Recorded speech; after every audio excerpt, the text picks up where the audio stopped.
સમગ્ર વિશ્વમાં સંપ અને શાંતિ સ્થપાય તે માટે પણ આપણી પાસે રોજ પ્રાર્થના કરાવતા આવ્યા છે.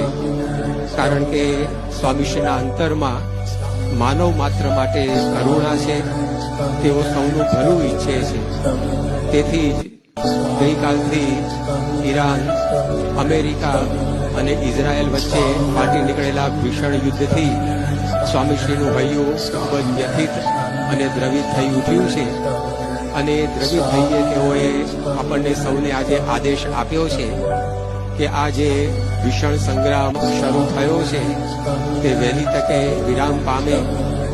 યુદ્ધની આ વિભીષિકામાં, કરુણાંતિકામાં અત્યાર સુધી જેટલા લોકો ખોરાઈ ચૂક્યા છે તેઓના મૃતકોના આત્માને શાંતિ મળે. જેઓ ઘવાયા છે તો વહેલામાં વહેલી તકે પુનઃ સ્વાસ્થ્ય પ્રાપ્ત કરે. આ યુદ્ધ દરમિયાન કરોડોની માલ મિલકતને જે નુકસાન થઈ રહ્યું છે એ વહેલામાં વહેલી તકે ભરપાઈ થાય. યુદ્ધ દરમિયાન જે લોકોએ પોતાના સ્વજનો, લાડકવાયા ગુમાવ્યા છે તેઓને આપત્તિ સહન કરવાનું બળ મળે. સર્વત્ર સુખ, શાંતિ અને સંવાદિતા વહેલામાં વહેલી તકે સ્થપાય અને યુદ્ધને કારણે જે જનજીવન ખોરવાયું છે તે પુનઃ ધબકતું થઈ જાય. તેવા માટે સ્વામીશ્રી આપણને સૌને પ્રાર્થના કરવાનો આદેશ આપ્યો છે. તો આ સંકલ્પની, આ પ્રાર્થનાની પરિપૂર્તિ માટે પણ હવે આપણે સૌ સ્વામિનારાયણ મહામંત્રની ધૂનમાં જોડાઈએ.